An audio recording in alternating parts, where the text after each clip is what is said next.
अल्लाह तबारक व तआला ने इस आयत करीमा में हुक्म दिया है कि हज और उम्रा अल्लाह के लिए पूरा करो। हज किया जाता है अल्लाह के लिए और उम्रा किया जाता है अल्लाह के लिए। हजरात, अब आपको मैं बताऊं हज की फजीलत क्या है और उम्रे शरीफ की फजीलत क्या है। हज की फजीलत बारहा आप उलमाए किराम से सुनते रहते हैं कि जो हज करने के लिए जाता है और जब उसकी नजर खाना काबा पे पड़ती है तो लिखा है किताबों के अंदर के पहली नजर जैसे ही काबे पे पड़ती है, बाबुस सलाम की तरफ से जब दाखिल होता है तो उस वक्त अल्लाह तबारक व तआला हाजी की एक दुआ को, जो जायज दुआ होती है, उसे कबूल फरमाता है। अब उस मौके पे उसके दिल में ये ख्याल रहता है कि मैं कौन सी दुआ मांगूं। एक दुआ अल्लाह तबारक व तआला कबूल फरमाता है तो देखिए रहनुमाई फरमाते हैं हमारे आला हजरत, काम आते हैं हमारे आला हजरत। इरशाद फरमाते हैं कि एक दुआ अल्लाह तबारक व तआला कबूल फरमाता है तो हाजी ये दुआ करे कि ए अल्लाह मुझको मुस्तजाब दावत बना दे। आज के बाद में जो भी दुआ करूं मौला उस दुआ को तू कबूल फरमा ले। ये दुआ करे अल्लाह ताला उसको मुस्तजाब दावत बना देगा। फिर उसके बाद चाहे जो दुआ मांगे वो करे। हजरात, खाना काबा क्या है? इसको हजरत इब्राहिम अला नबीना अलैहि सलातु वस्सलाम ने तामीर किया है। हालांकि रिवायतों में मिलता है, सीरत मुस्तफा में लिखा है तकरीबन 10 मरतबा खाना काबा की तामीर हुई है।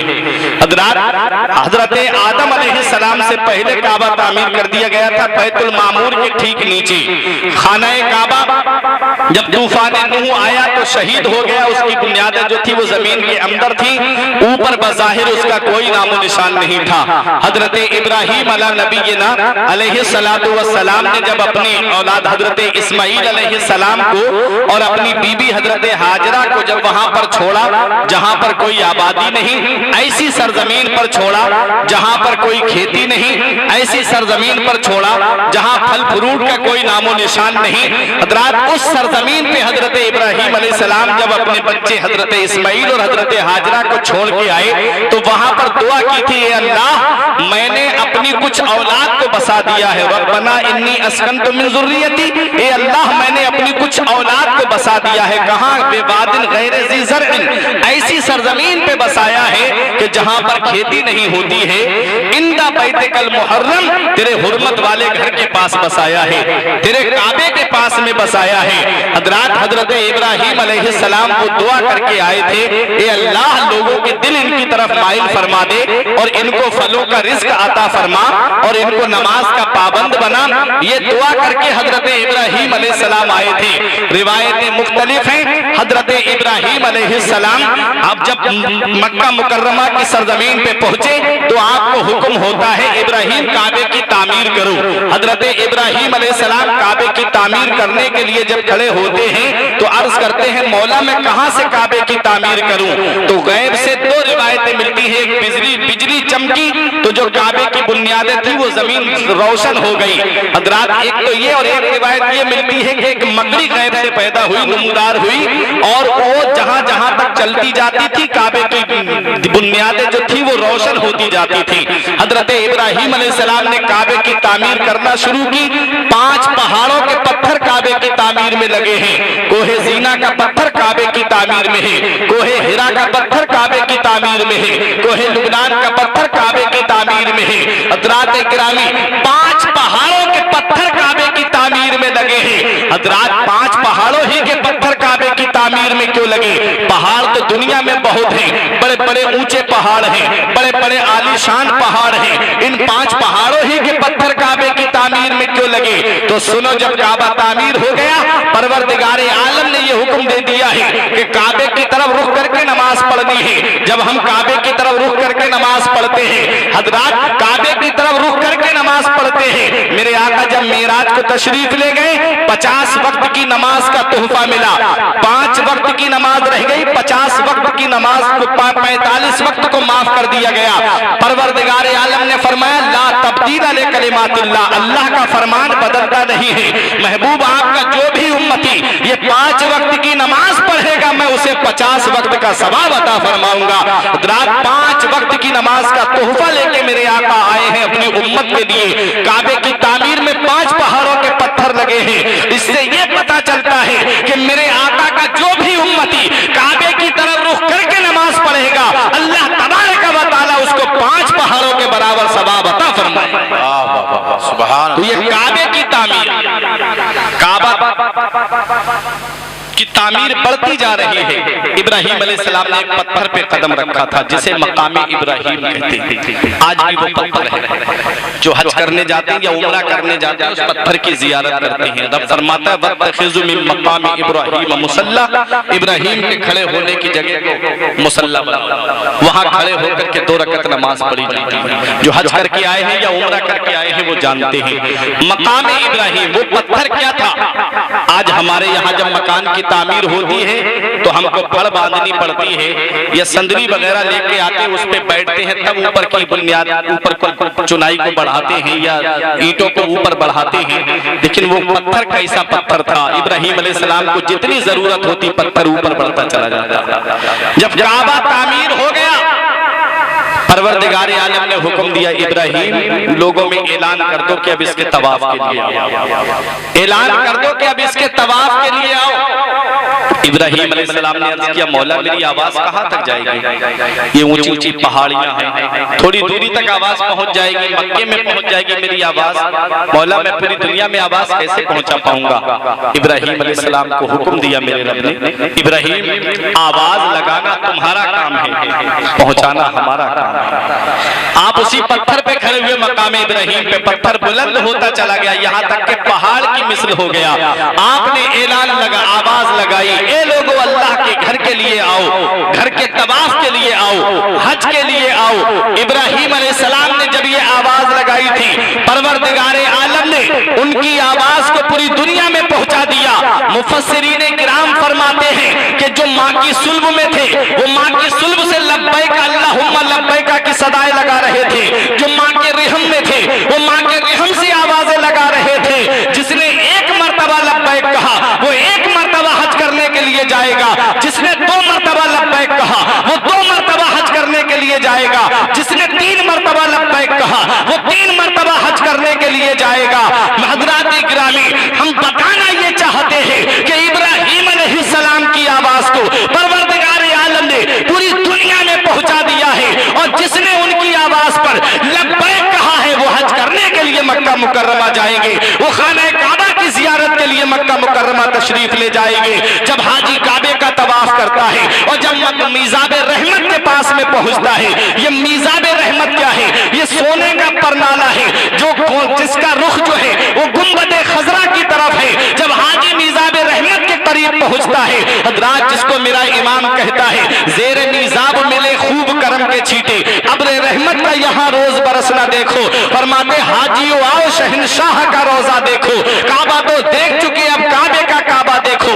जब हाजी काबे का तवाफ करके मीज़ाब रहमत के करीब पहुंचता है, जो सोने का परनाला है जिसका रुख गुंबदे खजरा की तरफ है, जिसे काबे की आंख कहा जाता है, जब उस मकान पे पहुंचता है तो काबा पुकार के कहता है, जिसको मेरे इमाम ने अशआर में यूं कहा है कि गौर से सुन तो रज़ा काबे से आती है सदा, गौर से सुन तो रज़ा काबे से आती है सदा, मेरी आंखों से मेरे प्यारे का रोजा देखो, मेरी आंखों से मेरे प्यारे का रोजा देखो। तुम्हारी आंखें इस लायक नहीं, मेरी आंखों से देखो नबी का रोजा।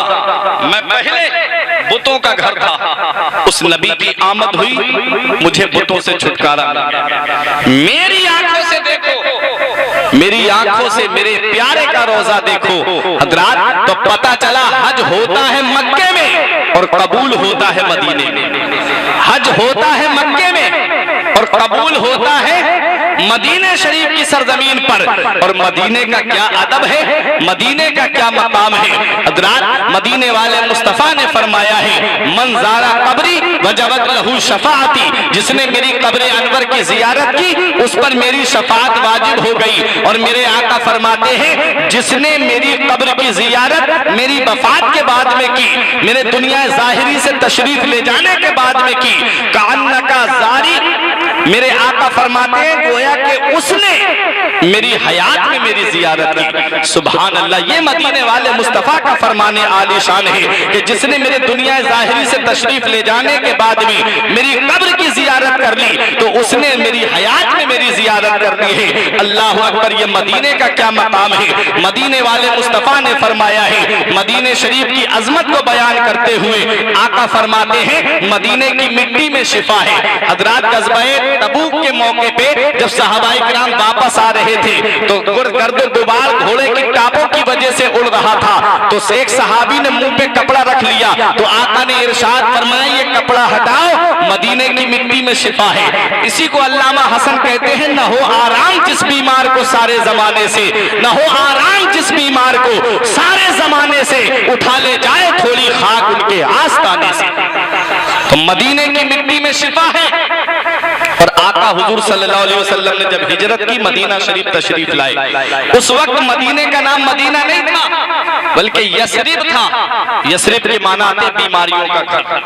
मदीना मेरे नबी के कदमों की बरकत से बना, मदीना मेरे नबी के पाए मुबारक की बरकत से बना।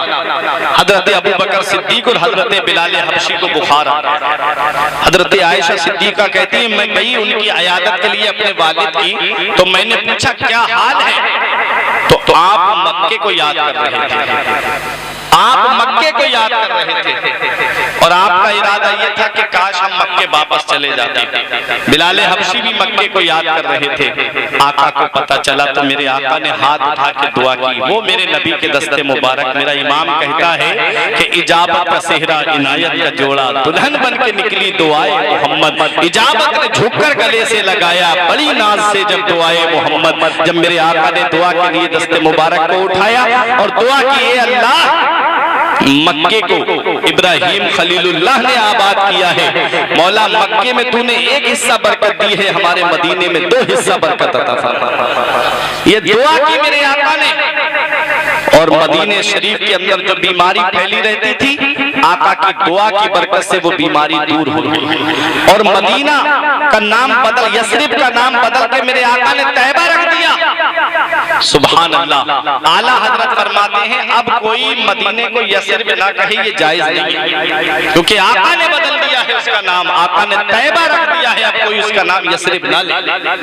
तो ये मदीने शरीफ की सरजमीन है जहां तकरीबन 128 किस्म की खजूरें पाई जाती हैं। मदीने शरीफ की सरजमीन पे 128 किस्म की खजूरें। जज़्बुल कुलूब इला दियार महबूब, अब किताब पढ़े उसमें आपको पता चलेगा कि कितनी किस्म की खजूरें हैं। आला हजरत अजीमुल बरकत मदीने शरीफ की सरजमीन की अजमत को बयान करते हुए फरमाते हैं तैयबा में मर के ठंडे चले जाओ आंखें बंद, तैयबा में मर के ठंडे चले जाओ आंखें बंद, सीधी सड़क ये शहरे शफाअत नगर की है। मेरे आका फरमाते जिससे हो सके कि वो मदीने में मरे तो वो मदीने ही में मरे, मरना उसका काम है और जन्नत ले जाना मोहम्मद रसूलुल्लाह का काम। ईमान की हालत है, ऐसा मत समझ लेना ईमान सलामत होना चाहिए। इस हदीस का मतलब आप ये सोचोगे कि वहां तो वो लोग भी रह रहे हो, वो भी मरना मदीने में, तो क्या वो भी चले जाएंगे जन्नत में? नहीं, ईमान होना चाहिए। मैं अपने असल मौजू की तरफ आ रहा हूँ, ये उम्रे के ताल्लुक से प्रोग्राम रखा गया है ना, इसलिए मदीने की थोड़ी सी फजीलत मैं आपको बता रहा हूँ। मदीना शरीफ है क्या? मदीने की सरजमीन के बारे में मेरे आका हुजूर सल्लल्लाहु ताला अलैहि वसल्लम ने इरशाद फरमाया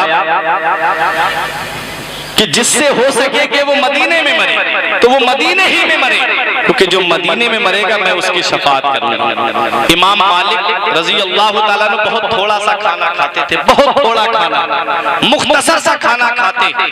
किसी ने पूछा आप इतना मुख्तसर खाना क्यों खाते हो? कहते हैं कि अगर मैंने ज्यादा खाना खाया और मैं क़ज़ाए हाजत के लिए बाहर चला गया मदीने के, तो कहीं ऐसा ना हो कि मुझे जो है वो मदीने के बाहर मौत आ जाए। ये मोहब्बत थी। इमाम आजम अबू हनीफा जब मदीना शरीफ पहुंचे तो लोगों ने कहा इमाम आजम तशरीफ लाए हैं, रोक दिया आपको, कई दिन तक आप रुके रहे, फिर इसरार किया हुजूर और रुक जाएं। तो कुछ दिन के बाद इमाम आजम फरमाते अब मुझसे रहा नहीं जाता।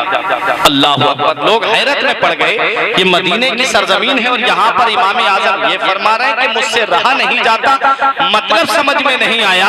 तो ये उक़दा बाद में खुला कि जब से इमाम आजम अबू हनीफा मदीने शरीफ में आए थे आपने बोलो बराज नहीं किया था, हाजत के लिए नहीं गए थे, पेशाब पाखाने के लिए नहीं गए थे, ये अदब था मदीने शरीफ की सरजमीन का। अल्लाह अकबर। ये हमारे बुजुर्ग हैं जुनैद बगदादी, बायजीद बुस्तामी जैसे अपनी सांस रोक करके मदीने शरीफ की सरजमीन पे आते हैं कि नफस गुम कर दमी आयत जुनैद बायजीदी जा। ये बुजुर्गों का अदब था मदीने शरीफ की सरजमीन पर। अब सुनो, मक्के की सरजमीन पे आपको जलाल मिलेगा, मक्के की सरजमीन पे रहने वाले लोगों के मिजाज में आपको जलाल मिलेगा, और मदीने शरीफ की सरजमीन पे आपको जमाल मिलेगा। जो हज करके आए हैं या उम्रा करके आए हैं वो देख ले, मक्के में शोर गुल आपको मिलेगा, आवाजें बुलंद होती हुई आपको मिलेंगी, लेकिन मदीने शरीफ की वो सरजमीन है। अल्लाह तबारक व तआला ने अपने महबूब को ये हुक्म दिया था कि आप अपने सहाबा में ये ऐलान कर दें, अपने उम्मतियों में ऐलान कर दें, ला तरफउ अस्वातकुम फौका सौतिन नबी, कि अपनी आवाज को नबी की आवाज पर बुलंद ना करो। तो सहाबा अपनी आवाज को पस्त रखते थे, नबी की आवाज पे बुलंद नहीं करते थे। इसका असर आज भी मदीने में देखने को मिलता है। जो हज करने के लिए गए हैं, जो उम्रा करने के लिए गए हैं, वो जानते हैं कि मक्के की सरजमीन पर लोग आवाज जोर से बोलते हुए मिलेंगे, मक्के की सरजमीन पर लोग शोरो गुल करते हुए मिलेंगे, और मदीने की सरजमीन पर कोई शोरो गुल नहीं करता है, बल्कि मदीने की सरजमीन पर बड़ी अमन और शांति हुआ करती। ये मदीने शरीफ की खास खासियत है।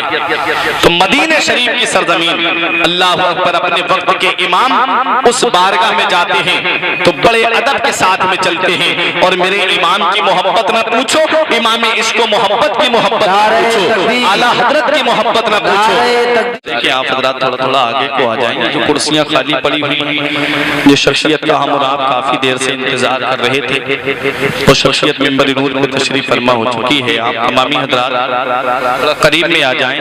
होना तो चाहिए था कि बुजुर्गों को, नौजवानों को आगे बैठना चाहिए था, आपने छोटे छोटे बच्चों को आगे बढ़ाया है। तो करीब में आकर के बैठेंगे, आले रसूल की आमद हो चुकी है। ये उलमाए किराम तशरीफ फरमा है। अन-नज़्रु इला वजहिल आलिम इबादा, आलिम का चेहरा देखना इबादत है, और चेहरा करीब से अच्छा दिखता है ना कि दूर से। तो आप हजरात थोड़ा थोड़ा करीब में आकर के बैठे, और कुछ लोग खड़े हुए हैं, दूर अफरा तफरी का माहौल बनाए हुए हैं, और सब लोग बैठ जाइए। अब तो सैयद साहिब किबला की आमद हो चुकी है। आप आमद तयम्मुम बर्खास्त के तहत बस थोड़ी सी बातें आप हजरात सुन लें, फिर मैं अपनी गुफ्तगू को यहीं पर खत्म कर दूं। तो मदीने शरीफ की फजीलत, मेरा इमाम जब मदीने की सरजमीन पे पहुंचा तो मेरे इमाम के पैर में कांटा चुभ गया। तो जब पैर में कांटा चुभा तो आला हजरत ने कांटा निकाला, और निकालने के बाद कांटे को मुखातब करके कहते हैं, ऐ कांटे, जिस जगह तू लगा था वो जगह तेरी नहीं थी। अहमद रजा के पैर में तू लगा, पैर में लगने की जगह नहीं थी तेरी, तुझे लगना था तो अहमद रजा के दिल में लगता कि जब जब तू खटकता मुझे मेरे नबी का शहर याद आ जाता। फिर कहते हैं, ऐ खारे तैबा देख के दामन न भीग जाए, ऐ खारे तैबा देख के दामन न भीग जाए, यूं दिल में आके दीदाए तर को खबर ना हो, यूं दिल में आके दीदाए तर को खबर ना हो। ये मदीने शरीफ का अदब है, ये मदीने शरीफ का एहतराम है। मेरा इमाम तो वहां के कुत्तों का भी अदब करता था, मेरा इमाम तो वहां के कुत्तों का एहतराम करता था। अल्लाह अकबर। मेरे इमाम ने खुद कहा था कि उन सगाने कू से इतनी जान प्यारी वाह वाह। अल्लाह अकबर। ये आला हजरत अजीमुल बरकत हैं, जो नबी के शहर की अजमत हमें बता रहे हैं, जो नबी के शहर का हमें मकाम बता रहे हैं, जो नबी के शहर की अजमत और उनकी रिफात हमको बता रहे हैं। आओ जरा देखो मदीने शरीफ की अजमत क्या है, मदीने शरीफ की फजीलत क्या है। आओ हजरत उमर फारूक आजम रजी अल्लाह ताला अन्हु हैं, हमेशा ये दुआ करते थे, ए अल्लाह मुझे मदीने में ही रहना अता फरमा, और मदीने ही में शहादत अता फरमा। लोग सोचते थे कि शहादत मिलती है मैदान जंग में, शहादत मिलती है तलवार चलाने से, और उमर फारूक आजम है, रहना भी मदीने में मांग रहे हैं और शहादत भी मदीने में मांग रहे हैं। हजरात ये लोग सोचते थे, लेकिन जब हजरत उमर फारूक आजम ने जामे शहादत नोश किया, जब आप नमाज पढ़ने के लिए मस्जिद में पहुंचे थे, तब आपके पीछे से दुश्मन ने वार किया था और आपकी शहादत हो जाती है। तब लोगों को पता चला कि उमर फारूक आजम की दुआ को अल्लाह तबारक व तआला ने कबूल फरमा लिया है और आप मदीने ही में रहे और आपको अल्लाह ने मदीने ही में शहादत अता फरमाई। तो ये मदीने शरीफ की सरजमीन है। हमारे मेराज भाई की वालिदा नबी के रोजे की जियारत के लिए तशरीफ ले जा रही हैं, उसी मदीने शरीफ की सरजमीन पे तशरीफ ले जा रही हैं। दुआ है परवरदिगार उनकी उम्रे को अपनी बारगाह में कबूल फरमाए। सैयद साहिब किबला की आमद हो चुकी है। हजरात ऐसी औलाद बहुत कम होती है जो माँ बाप के लिए ऐसा सोचती है कि मेरे माँ बाप जो है वो हज करके आ जाएं या मेरे माँ बाप जो है वो उम्रा करके आ जाएं। ऐसी औलाद किसी किसी को अल्लाह नसीब फरमाता है। औलाद तो बहुत होती है, लेकिन होता क्या है कि जब माँ बाप बुढ़ापे की दहलीज पे पहुंचते हैं तो वो माँ बाप को बोझ समझने लगती है। माँ बाप जैसे ही बूढ़े हुए बस उनको बोझ समझना शुरू कर दिया जाता है। कभी अल्लाह का कुरान पढ़ के देखो, अल्लाह ने कुरान में क्या फरमाया है। परवरदिगार 15वें पारे में इरशाद फरमाता है, वक़ज़ा रब्बुका अल्ला तअबुदू इल्ला इय्याहु व बिल वालिदैनि इहसाना। हुक्म दिया तेरे रब ने कि अपने रब के सिवा किसी की बंदगी ना करो और अपने माँ बाप के साथ में हुस्न सलूक करो, अपने माँ बाप के साथ में भलाई करो, अपने माँ बाप के साथ में मोहब्बत से पेश आओ। हज़रात ये कुरान हमें पैगाम दे रहा है कि अल्लाह के सिवा किसी की बंदगी ना करो और अपने माँ बाप के साथ में हुस्न सलूक करो। हज़रात ये तो कुरान ने हमें हुक्म दिया है। हदीस मुस्तफा क्या कहती है, नबी का फरमान क्या कहता है, नबी क्या इरशाद फरमाते हैं। हजरत अब्दुल्ला इब्ने मसऊद रिवायत करते हैं कि एक आराबी आका की बारगाह में आए और आके अर्ज करते हैं, या रसूल अल्लाह अय्यु अमालिन अफदलु, या रसूल अल्लाह कोई ऐसा अमल बताइए जो सबसे बेहतर हो। आका ने इरशाद फरमाया, नमाज को उसके वक्तों पे अदा करो, जैसे ही नमाज का वक्त हो जाए फौरन नमाज को अदा करो। मेरे आका ने नमाज के बाद में इरशाद फरमाया कि अल्लाह की इबादत के बाद में सबसे बेहतर अमल ये है कि अपने माँ बाप के साथ में भलाई करो, अपने माँ बाप के साथ में हुस्न सलूक करो। आप पूरा कुरान पढ़ के देखो, जहां अल्लाह ने अपनी इबादत का हुक्म दिया है ठीक उसी के बाद में माँ बाप के साथ भलाई करने का हुक्म दिया है। पता चला अल्लाह की इबादत के बाद में सबसे बेहतर अमल जो है वो माँ बाप के साथ भलाई करना है, माँ बाप के साथ हुस्न सलूक करना है, माँ बाप के साथ में मोहब्बत से पेश आना है। लेकिन हुआ क्या, जब माँ बाप बुढ़ापे की दहलीज पर पहुंचे, माँ बाप के जिस्म की हड्डियों ने जब जवाब दे दिया, हम उनको बोझ समझना शुरू कर देते हैं। हम सोचते हैं कब ये बुढ़िया बुड्ढों का जनाजा हमारे घर से उठ जाए ताकि मेरे घर को सुकून मिल जाए। अल्लाह अकबर, तुमको नहीं पता ये माँ बाप अल्लाह की कितनी बड़ी नेमत है। बाप घर में लगे हुए पेड़ की तरह होता है।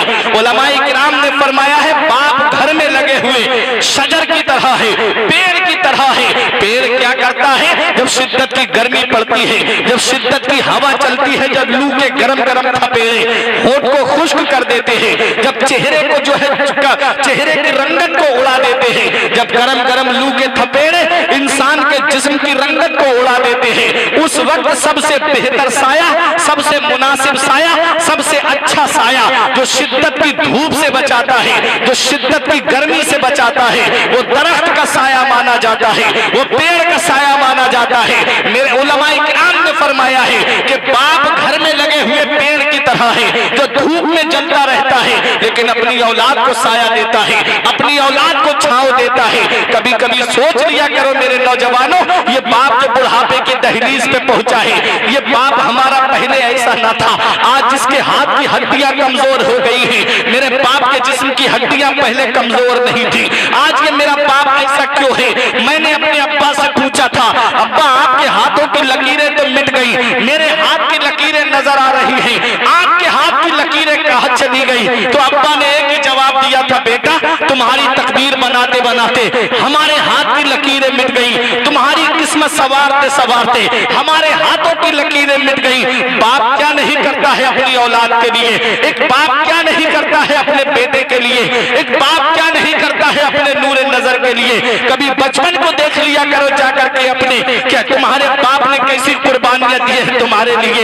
मेरे आका की बारगाह में एक सहाबी ने आकर के अर्ज किया था, हजरत जाबिर बिन अब्दुल्ला इस हदीस के रावी हैं, कहते हैं कि एक शख्स आया मेरे आका की बारगाह में और आकर के अर्ज करता है, या रसूल अल्लाह, मेरा बाप मेरे माल पे कब्जा करना चाहता है, मेरा बाप मेरे माल को लेना चाहता है। मेरे आका ने फरमाया, ईते बे अबी का इंदी, मेरे पास अपने बाप को लेकर के आ। वो अपने वालिद को लेकर के आए, कहते हैं चलो तुम्हें अल्लाह के रसूल ने बुलाया है, चलो तुमको दोनों आलम के मालिक मुख्तार ने बुलाया है, चलो तुमको शहंशाह कौनो मकान ने बुलाया है। वो उठे और बूढ़े हो गए थे, आए और आकर के आका की बारगाह में सलाम अर्ज किया।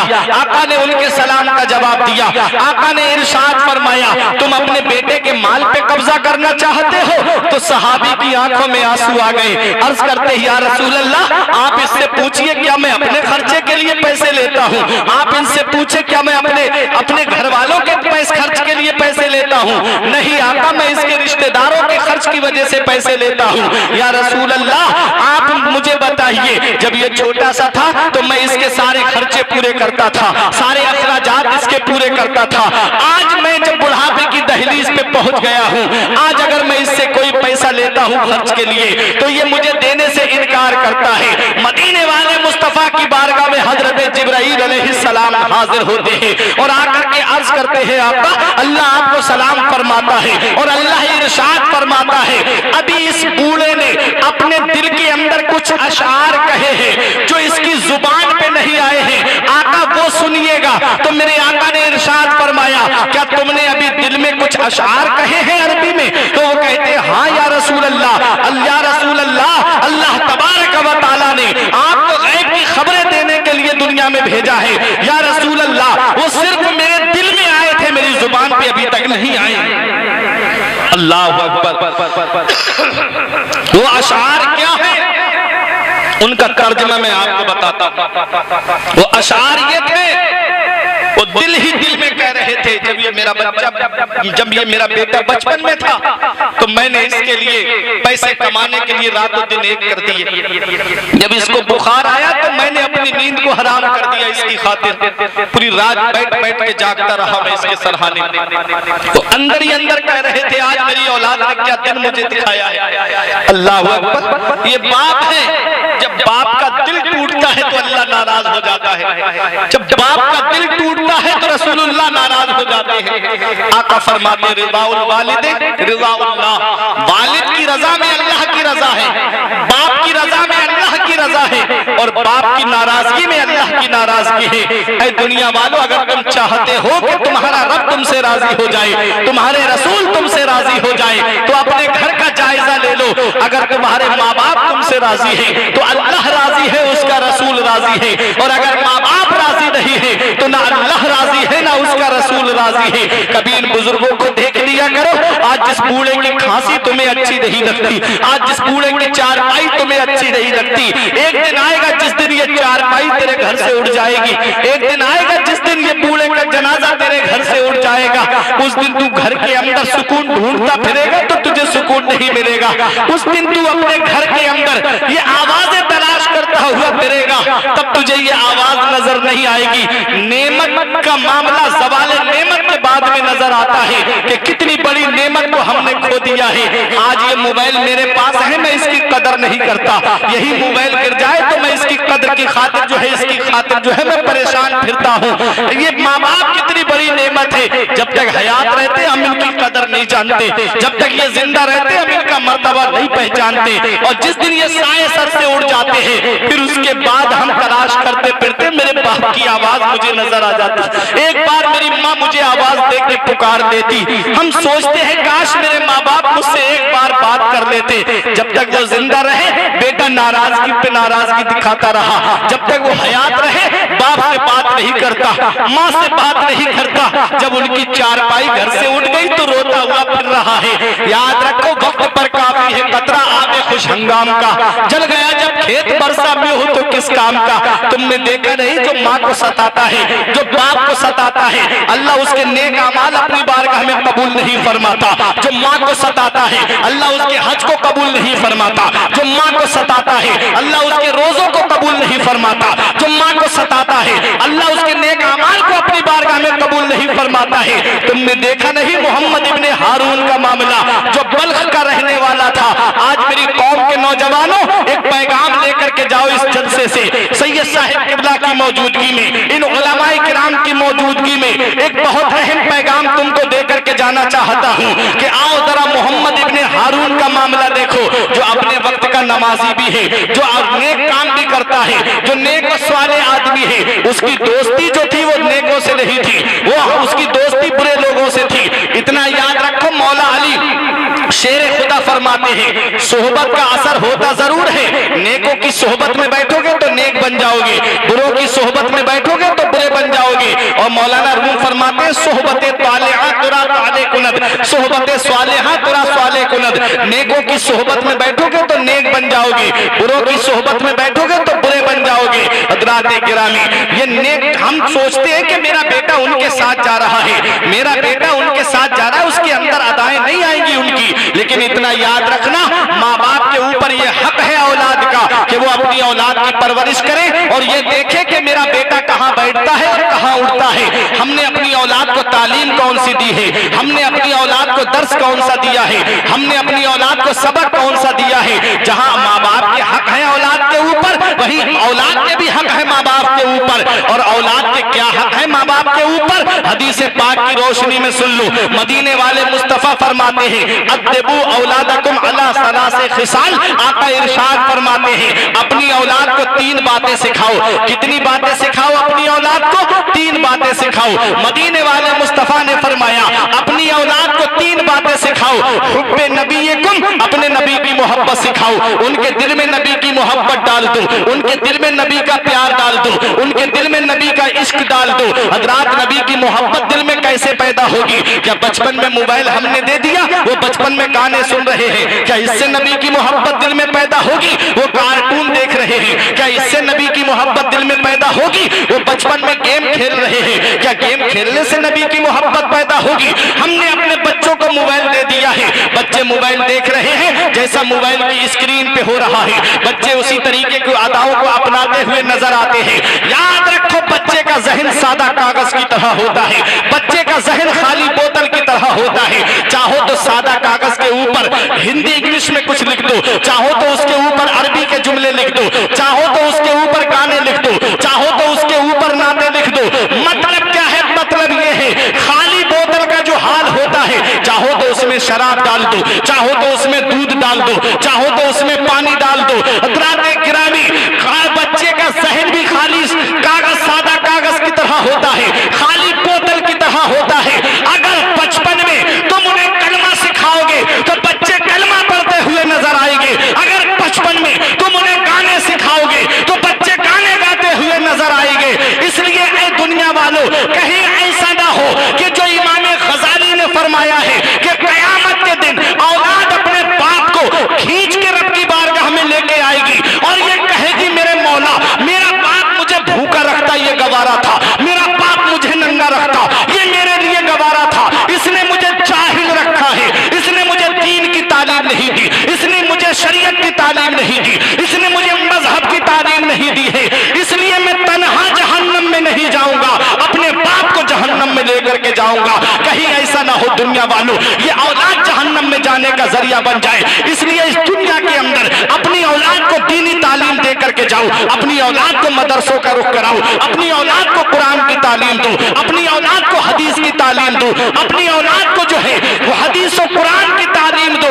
हदीस और कुरान की तालीम जिसके दिल में होगी, उसके दिल में मदीने वाले मुस्तफा की मोहब्बत होगी, उसके दिल में नबी का इश्क होगा। और जब वो दुनिया से जाएगा तो यही कहता हुआ जाएगा कि लहिद में इश्क रुखे शह का दाग लेके चले, लहिद में इश्क रुखे शह का दाग लेके चले, अंधेरी रात सुनी थी चराग लेके चले। सुभान अल्लाह, सुभान अल्लाह।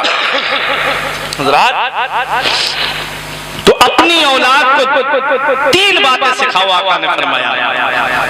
पहली बात, हुब्बे नबीयकुम, अपने नबी की मोहब्बत सिखाओ।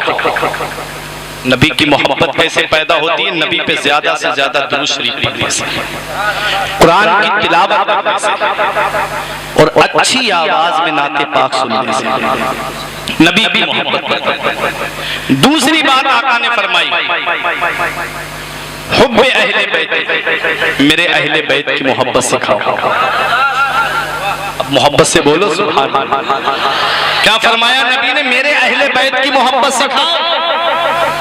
नबी की मोहब्बत जन्नत में ले जाने का जरिया और अहले बैत की मोहब्बत जन्नत में ले जाने का जरिया।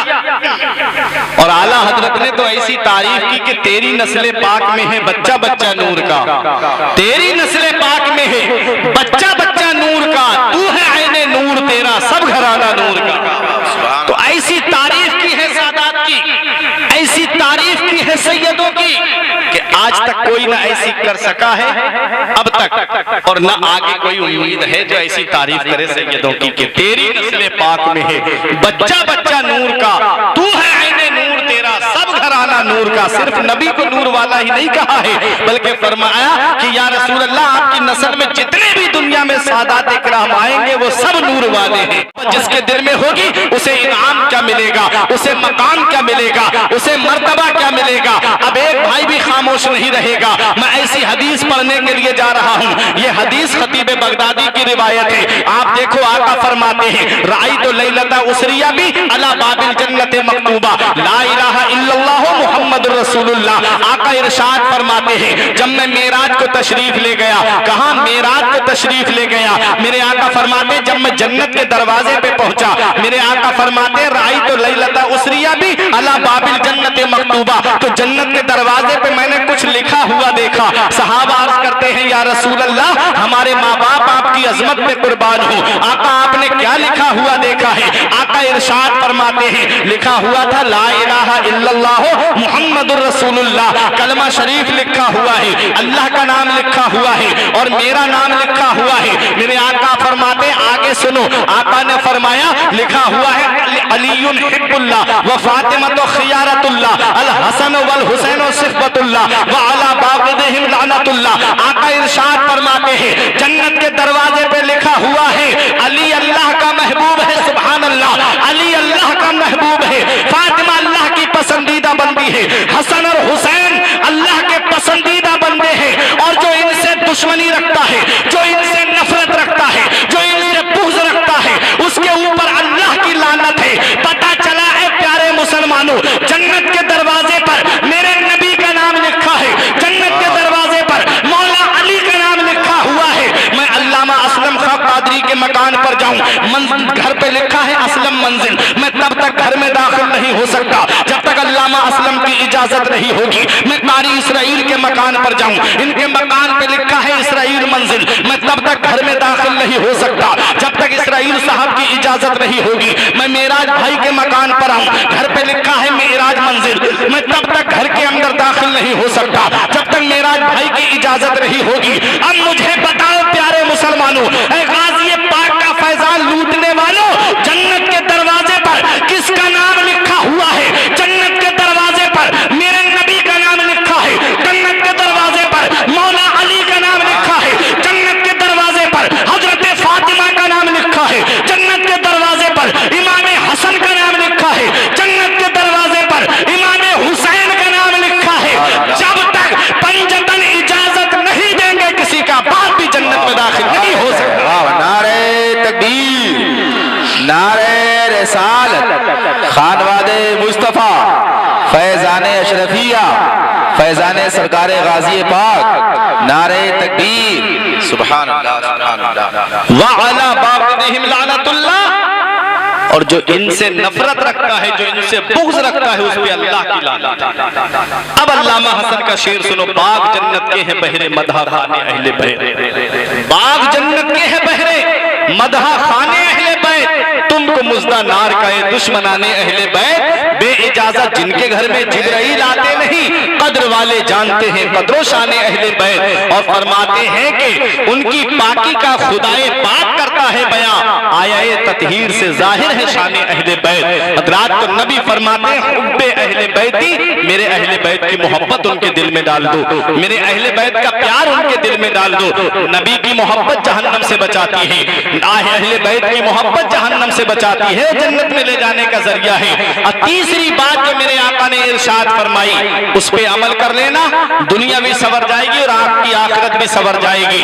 मेरे आका फरमाते हैं वक़िरातिल कुरान, और अपनी औलाद को कुरान की तालीम दे के जाना, अपनी औलाद को कुरान की तालीम दे के जाओ। आज हमने सोच क्या रखा है कि बेटा डॉक्टर बनेगा, इंजीनियर बनेगा, प्रोफेसर बनेगा तो दौलत कमा के लाएगा।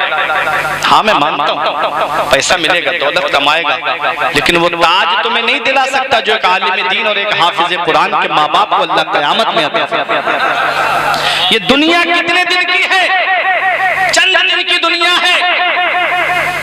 हमने वो भी देखे वो जिनके बच्चे जो है बड़े बड़े ऊंचे ओहदों पे फाइज थे, बाप सीना तान के कहता था मेरा बेटा इंजीनियर है, मेरा बेटा डॉक्टर है, और जब जनाजा उठने वाला था ना तो वो छोटा सा रुमाल सर पे रख के आए थे, आगे खड़े जनाजा रखा है, एक ने रुमाल नीचे बिछा दिया, बराबर में इमाम साहब खड़े थे, उन्होंने पूछा कि ये क्या मामला, रुमाल क्यों बिछाया तुमने? मौलाना साहब ने पूछा, बोले अरे यहाँ चटाई बिछी हुई नहीं है, सजदा करूंगा तो मेरी पेशानी पे गर्द लग जाएगी। बताओ ऐसे हाल है।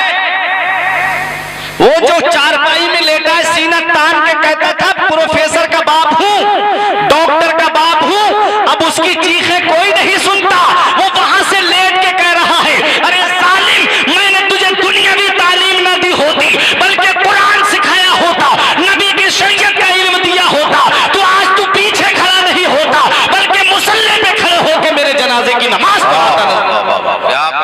इसलिए याद रखो ये दुनिया चंद दिन की है, पता नहीं है कब ये दुनिया छोड़ के जाना पड़ जाए। हमने दुनिया का जायजा लिया है, मरने के बाद में आज वो औलाद जिसे मोबाइल चलाने से फुर्सत नहीं मिलती, आज वो बेटा जिसे व्हाट्सएप चलाने से फुर्सत नहीं मिलती, आज वो बेटा जिसे इंटरनेट पे अपनी नजरें गंदी करने से फुर्सत नहीं मिलती, वो क्या तुम्हारी कब्र पे जाकर के कुरान पढ़ेगा? वो क्या तुम्हारी कब्र पे जाकर के सूरह यासीन शरीफ पढ़ेगा? तुमने अपने बच्चों को मोबाइल का आदी बना दिया। ये मोबाइल तुम्हारे नजरिए का कातिल है, ये मोबाइल तुम्हारी फिक्र का कातिल है, ये मोबाइल तुम्हारी तालीम का कातिल है, ये मोबाइल तुम्हारी नींदों का कातिल है।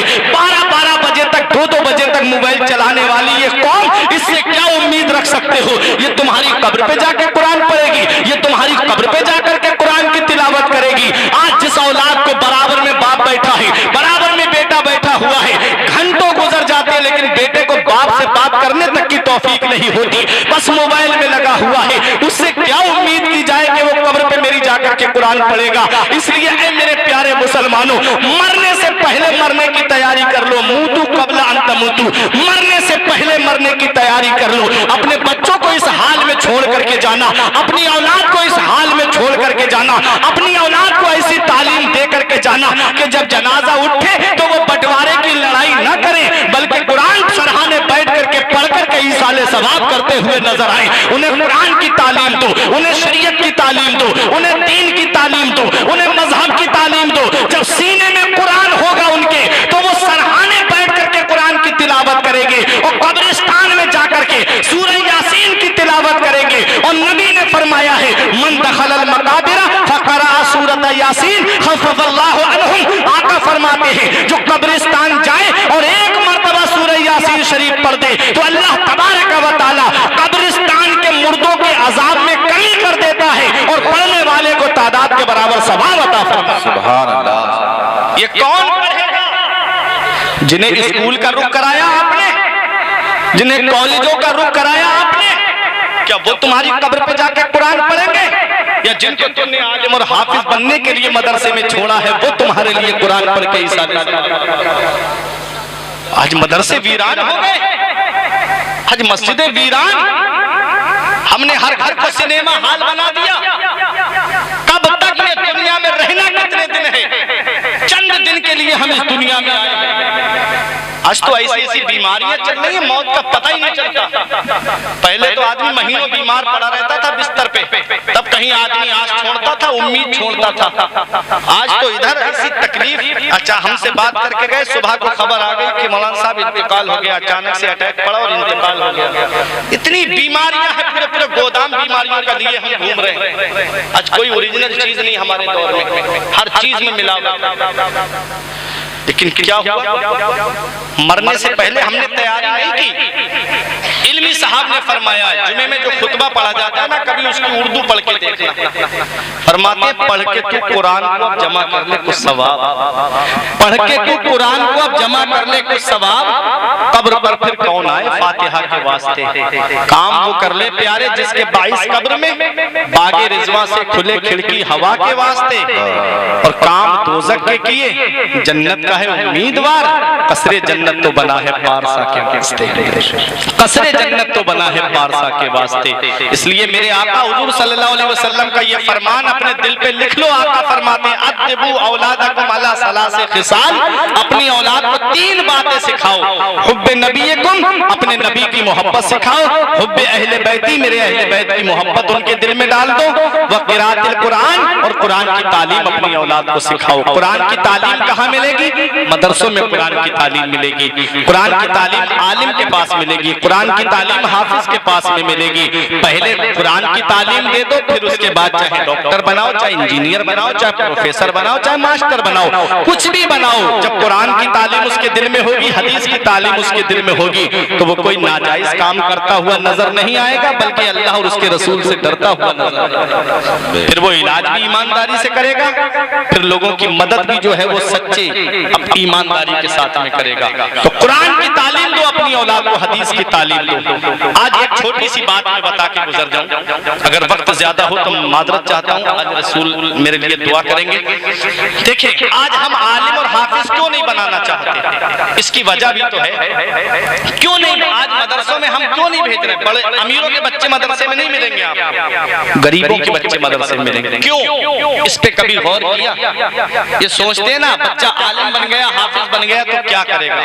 2 कामों में से एक काम करेगा, या तो मस्जिद में इमामत करेगा या मदरसे में बैठ के पढ़ाएगा, है ना? यही तो 2 काम करेगा। इमामत करेगा तो कितनी तनख्वाह मिलेगी? 5,000, 6,000, बहुत ज्यादा है तो 10,000, इससे ज्यादा नहीं, है ना? और मदरसे में बैठ के पढ़ाने के लिए बैठ गया, तब तुम कहना ही क्या है?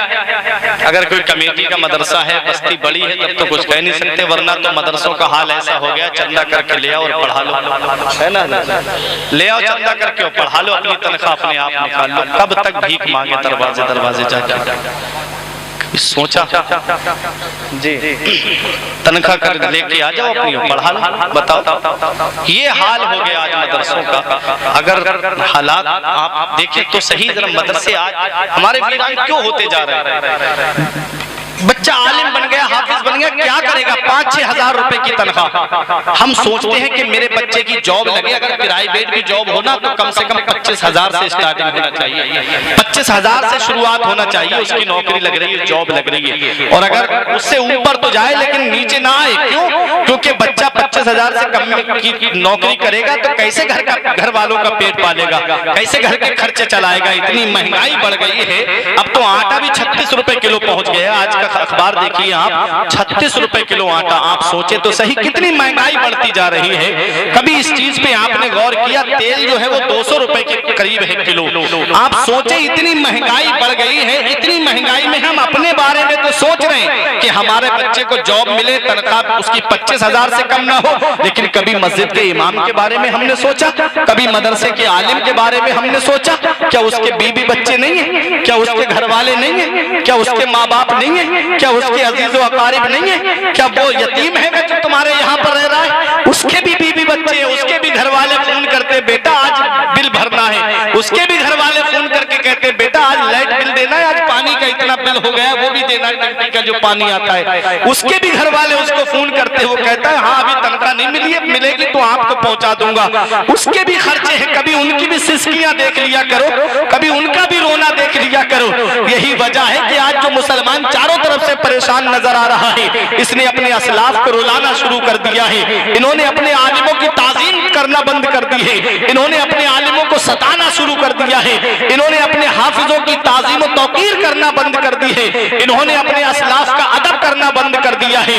यही वजह है कि आज चारों तरफ से जुल्म और सितम के पहाड़ मुसलमानों के ऊपर तोड़े जा रहे हैं। याद रखो प्यारे मुसलमानों, आज जो हाल हमने अपने आलिम और हाफिजों का बना दिया है, इतना याद रखना, जब तक हमारी कौम का आलिम खुशहाल नहीं होगा हम खुशहाल नहीं हो सकते। जब तक हमारी कौम का हाफिज खुशहाल नहीं होगा हम खुशहाल नहीं हो सकते। हुजूर अमजद अली जिन्होंने बहार शरीयत को लिखा है सदरुल शरिया, जब फारिग होकर के गए थे तो उन्होंने सोचा, जब मदरसे में पढ़ाने के लिए बैठे तो आपने सोचा कब तक इनसे मैं तंग आ जाऊंगा। उन्होंने अपना शिफा खाना खोल दिया, दवा खाना खोला। आला हजरत को जब पता चला, हुजूर मुहद्दिस सूरती ने बताया कि उन्होंने जो है वो अब शिफा खाना खोल लिया है, दवा खाना खोला है, तब आला हजरत ने उनको बुलाया और माकूल तनख्वाह दी। माकूल तनख्वाह देने के बाद उनको जो है मदरसे में पढ़ाने के लिए बिठाया और कहा कि उस दवा खाने को बंद कर दीजिए, क्योंकि आला हजरत की निगाह देख रही थी ये अपने वक्त का इतना बड़ा आलिम है, अगर ये दवा खाने में चला गया तो सिर्फ एक दवा हकीम के नाम से पहचाना जाएगा। मेरे ईमान की निगाह देख रही थी, मेरे ईमान ने खुद तनख्वाह दे करके उन्हें मदरसे में पढ़ाने के लिए रखा और दुनिया वालों ने देखा। उसी अमजद अली ने आज पूरी दुनिया को बहार शरीयत अता फरमाई। वो अमजद अली आज़मी अलैहिर्रहमा सदरुल शरिया जिन्होंने आज पूरी दुनिया को बहार शरीयत अता फरमाई है। आज मैं देखता हूं कि कोई ऐसी मस्जिद नहीं है जहां पर बहार शरीयत में देख करके मसला न बताया। तो इतने बड़े आलिम कहां से? हम इन आलिमों की कदर करेंगे, इनका मर्तबा जानेंगे और मिलकर के जब हम सब लोग ये कहेंगे कि हजरत सिर्फ दीन का काम करना है, बाकी मामलात हमारे ऊपर छोड़ दीजिए, माकूल तनख्वाहें देंगे, माकूल इनके बारे में हम जानेंगे, तो ये जो आलिम है हमारी कौम के आलिम अपनी बस्ती में बैठ करके बच्चों को पढ़ाएंगे, दीन की तालीम देंगे और हमारे यहाँ से भी आलिम दीन और हाफिज कुरान निकल करके दुनिया में जाकर के इस्लाम की खिदमत करते नजर। आज छोटे छोटे बच्चे देख रहे हो, दुआ करो एक दिन ऐसा आए कि ये बच्चे हिंदुस्तान के मुख्तलिफ कोनों में जाकर के इस्लाम की खिदमत करते नजर। वक़िराअतुल कुरान, अपनी औलाद को कुरान की तालीम, ठीक है, ये तीन। तो जहां माँ बाप के हुकूक औलाद के ऊपर है, वहीं औलाद के हुकूक भी माँ बाप के ऊपर है। अब वही बात बता दूं, फिर अपनी तकरीर को खत्म कर दूं। माँ बाप अल्लाह की इतनी बड़ी नेमत है कि मेरे आका हुजूर सल्लल्लाहु ताला अलैहि वसल्लम जब मस्जिद नबवी शरीफ में तशरीफ लाए, तो जो मस्जिद में मिंबर शरीफ होता है ना, उसके 3 जीने होते नहीं होते, 3 सीढ़ी, कहीं ज्यादा भी होती है लेकिन 3 अक्सर होती है। मेरे आका पहले जीने पे तशरीफ रखते हैं तो मेरे आका ने कहा आमीन। दूसरे जीने पे मेरे आका ने कदम रखा तो कहा आमीन। तीसरे जीने पे मेरे आका ने कदम रखा तो कहा आमीन। सहाबा देख के हैरत में पड़ गए, आका आमीन कह रहे हैं, कोई दुआ करने वाला नजर नहीं आ रहा। तो मेरे आका से पूछा सहाबा ने बाद में, या रसूल अल्लाह, हमारे माँ बाप आपकी अजमत पे कुर्बान हो। आका मामला समझ में नहीं आया, पहले जीने पे कदम रखा तो आमीन कहा, दूसरे जीने पे कदम रखा तो आमीन कहा, तीसरे जीने पे कदम रखा तो आमीन कहा। तो मेरे आका ने इरशाद फरमाया, जिब्राइल मेरे पास आए और उन्होंने आकर के ये दुआ की, या रसूल अल्लाह, वो शख्स जलीलो ख्वार हो जाए कि जिसके सामने आपका नाम लिया जाए और वो आप पर दुरूद ना पढ़े। मेरे आका कहते हैं, मैंने कहा आमीन। आमीन का मतलब होता है जैसा तुम कह रहे हो ऐसा ही हो जाए। जैसे हम नमाज पढ़ने जाते हैं, इमाम साहब सूरह फातिहा की तिलावत करते हैं, हम पीछे से कहते हैं आमीन। मतलब क्या, जो इमाम साहब दुआ कर रहे हैं वही हमारी दुआ है। इमाम साहब हाथ उठा के दुआ करते हैं, हम आमीन कहते हैं। जो इमाम साहब कह रहे हैं मौला, वही हमारी दुआ है। रात तो मेरे आका फरमाते हैं, जिब्राइल ने कहा कि वो शख्स जलीलो ख्वार हो जाए जिसके सामने आपका नाम लिया जाए और वो आप पर दुरूद ना पड़े। मेरे आका ने आमीन कहा, दूसरे जीने पे कदम रखा तो जिब्राइल अलैहिस्सलाम ने कहा कि वो शख्स जलीलो ख्वार हो जाए कि जो अपने माँ बाप को बुढ़ापे में पाए और अपना दाखिला जन्नत में ना कराए। मेरे आका ने आमीन कहा। हजरात, जब तीसरे जीने पे कदम रखा मेरे आका ने, तो जिब्राइल अलैहिस्सलाम ने कहा वो शख्स जलीलो ख्वार हो जाए कि जो रमजान शरीफ का महीना पाए, बरकत वाला महीना पाए और अपनी बख्शिश ना कराए। मेरे आका ने आमीन कहा। अब बताओ, दुआ करने वाले जिब्राइल अलैहिस्सलाम हो और आमीन कहने वाले मेरे आका हो, बताओ क्या वो दुआ कबूल नहीं हुई होगी? यकीनन मेरे आका की दुआ तो वो है कि मेरा इमाम कहता है, इजाबत का सेहरा इनायत का जोड़ा, दुल्हन बन के निकली दुआए मोहम्मद, इजाबत ने झुककर गले से लगाया, बड़ी नाज से जब दुआए मोहम्मद। मेरे आका की दुआए मुबारक इधर लबे मुबारक से निकलती थी, उधर बाबे इजाबत कबूलियत के लिए आ जाता था। ये मेरे आका की दुआए मुबारक की शान थी। हजरात किरामी, मेरे आका ने दुआ की है, जिब्राइल अलैहिस्सलाम ने दुआ की, आका ने आमीन कहा कि वो शख्स जलीलो ख्वार हो जाए जो माँ बाप को बुढ़ापे में पाए और अपना दाखिला जन्नत में ना कराए। देखो, जब माँ बाप बुढ़ापे में पहुंच जाते हैं तो वो औलाद के लिए जन्नत की जमानत बन जाते हैं। अगर चाहते हो कि जन्नत मिल जाए तो माँ बाप की खिदमत कर लो, चाहते हो कि जन्नत के बागो बहार के मजे मिल जाए तो अपने बूढ़े माँ बाप की खिदमत कर लो, क्योंकि माँ बाप जब बुढ़ापे को पहुंच जाते हैं तो उनकी खिदमत करोगे, अल्लाह ताला जन्नत अता फरमाएगा। और अगर उनको सताया, अगर उनको एक एक पैसे के लिए रुलाया तो अल्लाह तबारक व तआला जहन्नम के दहकते हुए शोलों में डालेगा। मेरे आका हुजूर सल्लल्लाहु अलैहि वसल्लम के प्यारे उम्मतियों, अगर चाहते हो कि दुनिया में आराम से रहो तो बूढ़े माँ बाप की खिदमत कर लो। अल्लाह कुरान में फरमाता है, वह क़ज़ा रब्बुका अल्ला ताबुदू इल्ला इय्याहु व बिल वालिदैनि इहसाना, हुक्म दिया तेरे रब ने अपने रब के सिवा किसी की बंदगी ना कर और अपने माँ बाप के साथ में हुस्न सलूक करो। कब इम्मा यबलुगन्ना इंदकल किबरा अहदुहुमा औ किलाहुमा फला तकुल लहुमा उफ़्फ़िन वला तनहरहुमा वक़ुल लहुमा क़ौलन करीमा। अल्लाह 15वें पारे में फरमाता है, जब वो दोनों बुढ़ापे को पहुंच जाए या उनमें का कोई एक बुढ़ापे को पहुंच जाए तो उनसे उफ तक ना कहना, उन्हें झिड़कना नहीं, उनसे करीमा। जब भी बोलना तो मोहब्बत के साथ में बोलना, जब भी माँ बाप से बात करना तो प्यार के साथ में बात करना। उलमाए किराम फरमाते हैं, औलाद को माँ बाप से ऐसे बात करनी चाहिए जैसे एक गुलाम अपने आका से बात करता है, जैसे एक नौकर अपने आका से बात करता है। तो माँ बाप बुढ़ापे की दहलीज पे पहुंच जाए तो उनसे जोर से नहीं बोलना है, उनसे मोहब्बत से बोलना है, उनसे प्यार से बोलना है। आगे मेरा रब फरमाता है, वक़्फ़िद लहुमा ज़नाह ज़ुल्ल मिनर रहमा, और अपने माँ बाप के लिए मेहरबानी का बाजू बिछाओ, अपने माँ बाप के लिए मेहरबानी का बाजू बिछाओ। वक़ुल रब्बिरहमहुमा कमा रब्बयानी सगीरा, और ऐसे दुआ करो माँ बाप के लिए, ए अल्लाह मेरे माँ बाप पे ऐसा रहम फरमा जैसा उन्होंने बचपन में मेरे ऊपर रहम किया था।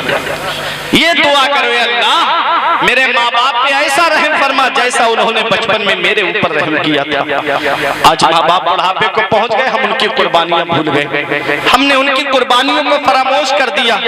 आज हमारी औलाद बीमार पड़ जाए, आज हमारी औलाद परेशान हो जाए तो हमको रात में नींद नहीं आती।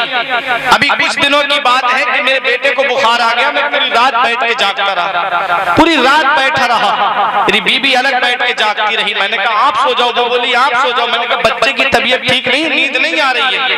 आज हम अपनी औलाद के लिए नहीं सो पाते। कभी अपने बचपन में देख लिया करो, जब हम बचपन में बीमार पड़े थे तो ये हमारे माँ बाप हैं जो हमारे लिए पूरी पूरी रात बैठ के जाग के गुजार देते थे। जिनकी कुर्बानियों को हम भूल गए, आज इनकी कुर्बानियों को हमने फरामोश कर दिया। 4 पैसे पास में क्या आ गए, माँ बाप का बिस्तर घर से बाहर, खुद के कमरे में एसी लगी है, एयर कंडीशनर रूम बना हुआ है। माँ बाप है कि झोपड़ी में रहे, माँ बाप है कि टीनों में रह के अपनी जिंदगी गुजार रहे। क्या इसी दिन के लिए माँ बाप ने औलाद को जवान किया था? क्या इसी दिन के लिए माँ बाप ने औलाद को पाला था कि जब मैं बुढ़ापे की दहलीज में पहुंचूं तो मेरा बिस्तर घर से बाहर कर दिया जाए? अगर किसी के 3 बेटे होते हैं तो वो अपने तीनों बेटों को अलग अलग मकान बना के देता है। बाप अपने लिए नहीं बनाता, वो जानता है मेरा बेटा मुझे अपने पास रख लेगा। आज वही बेटा है कि बुढ़ापे में माँ बाप का बंटवारा कर देता है। माँ बाप का बंटवारा हो रहा है कि माँ मेरे पास रहेगी 1 महीना, बाप तेरे पास 1 महीना रहेगा। ये जिंदगी है। बुढ़ापे की दहलीज में हमने माँ बाप का क्या हाल करा। अल्लाह कुरान में फरमाता है, अपने माँ बाप के लिए मेहरबानी का बाजू बिछाओ।